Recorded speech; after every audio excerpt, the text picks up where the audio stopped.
Ladies and gentlemen, boys and girls, it's Diego with the beautiful Karina, my lovely prometida. And we are waiting for our K1 visa to get adjudicated at the Service Center in California, USA. And our NOA-1 letter is dated April 18th, 2022. Karina is from Caracas, Venezuela, beautiful Venezuela. And she lives as a legal resident of Bogota, Colombia, and I live in the Panhandle of Florida, near Pensacola, north of Navarre Beach. And we're gonna get married on Navarre Beach. Captain Bill is our wedding officiant, and we're just waiting and waiting, like you guys, for your K1 visa to get adjudicated. Now, this video is about the U.S. Embassy and K1 visas, and a little bit about beautiful Iraq, the wonderful people of Iraq. Come on, let's go. Now, Iraq is officially called the Republic of Iraq, and it is a country in Western Asia, in the Middle East. It is bordered by Turkey to the north, Iran to the east, the Persian Gulf and Kuwait to the southeast, Saudi Arabia to the south, Jordan to the southwest, and Syria to the west. And the capital city of Iraq is Baghdad. And the wonderful people of Iraq, they're wonderful people. They are diverse. It's a diverse community, mostly Arabs, Kurds, Turkmen, Assyrians, Armenians, Yazidis, Mandaeans, Persians, and Shabakis, with a similar diverse geography and wildlife too. So lots of different people, lots of lovely people. Most Iraqis are Muslims, and there's minority faiths also, including Christianity, Yazidism, Mondaism, Yarsanism, and Zoroastrianism. Well, that's an interesting religion right there. The official language of Iraq is Arabic, and then Kurdish also. And there's other, languages recognized in specific regions like Turkish, Turkmen, Suret, which is Assyrian, and Armenian. There are two major rivers that run through Iraq, the Tigris and the Euphrates. Water, very important to Iraq's economy. And they run south through Iraq and into the Shat al-Arab, and then on into the Persian Gulf. And it's broadly flanking this estuary is the marshlands. It's so it's good that there's water in this country. Rocky deserts, they cover about 40% of Iraq, and another 30% is mountainous, and with bitterly cold winters. Now, Karina can understand that. Karina lives in the Andes Mountains in Bogota, Colombia. Now, the north of the country of Iraq is mostly composed of mountains, okay? And the highest point is 11,847 feet above sea level. And, it's known basically as the Chikadar, or the Black Tent. I guess this mountain's called the Black Tent. Much of Iraq has an arid climate with subtropical influence, so it's kind of hot, obviously. Summer temperatures, are usually around 104 degrees Fahrenheit for most of the country.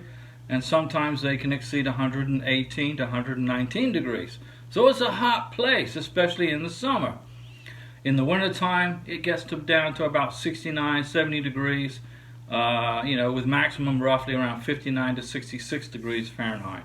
And sometimes it gets down even lower to 35 to 41 degrees. Iraq's economy is dominated by the oil production, the oil sector, which has traditionally provided about 95% of foreign exchange earnings. So oil production is very important to the people of Iraq. That's how they make a living. That's how they put food on the table and feed their families.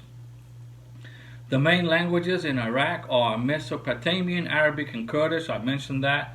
And, the Arabic and Kurdish are written versions of the Arabic script. So it's kind of like the same. Now let's talk about food, my favorite subject, ladies and gentlemen. You all know I love talking about food from different countries. And Iraqi cuisine can be traced back some 10,000 years to the Sumerians and the Akkadians, the Babylonians, the Assyrians, and the ancient Persians. Fantastic. Now, beautiful Iraq, it's a lovely country, ladies and gentlemen, boys and girls. It's very historical, and the stone tablets found in ancient ruins in Iraq shows food recipes in the temples during religious festivals, okay? These were the first cookbooks ever in the world. Came out of Iraq. Some ingredients of the good Iraqi cuisine include vegetables such as aubergine, tomatoes, okra, onion, tomatoes, potatoes, courgette. What's courgette? I don't know. Garlic, peppers, and chili. Now I know what chili is. And they also like to eat cereals such as rice. So, they make cereals, some kind of special cereal with rice, bulgur wheat, and barley, and legumes and lentils. Chickpeas and also cannellini. They also like to eat fruits such as dates, raisins, apricots, figs, grapes, melon, pomegranate, and citrus fruits, especially lemon and lime.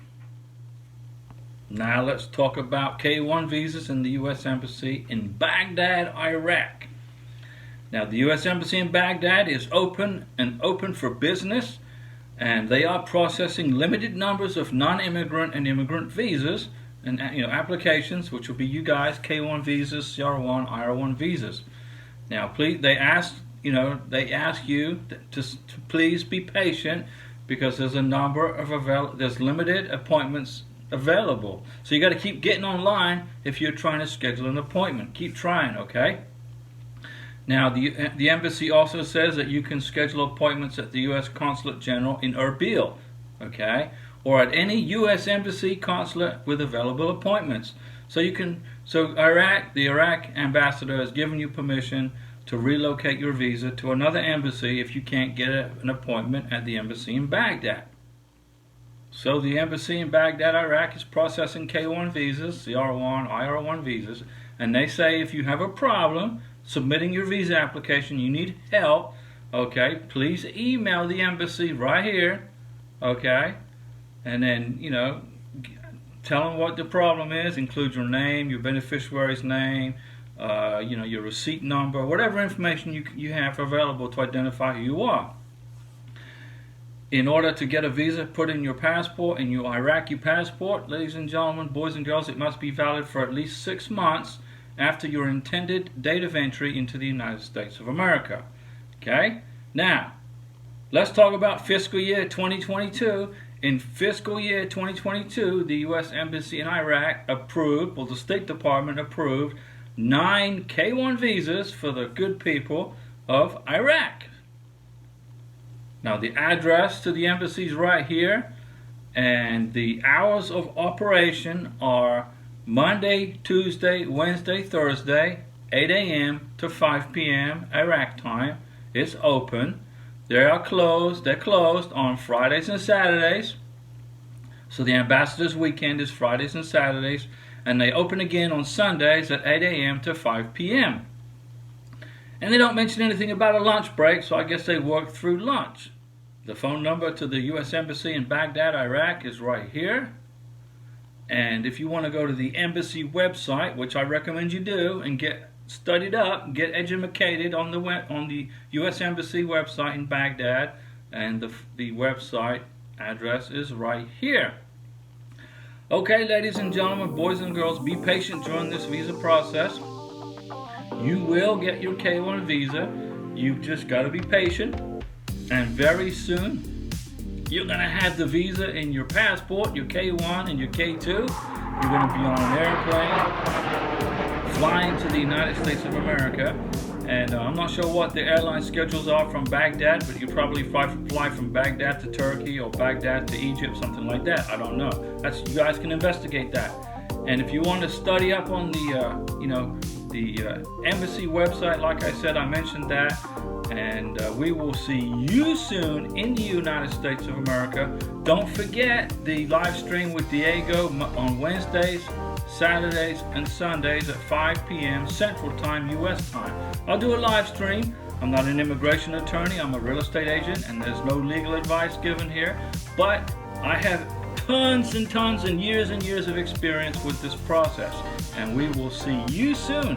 Be patient, guys. I'll be back.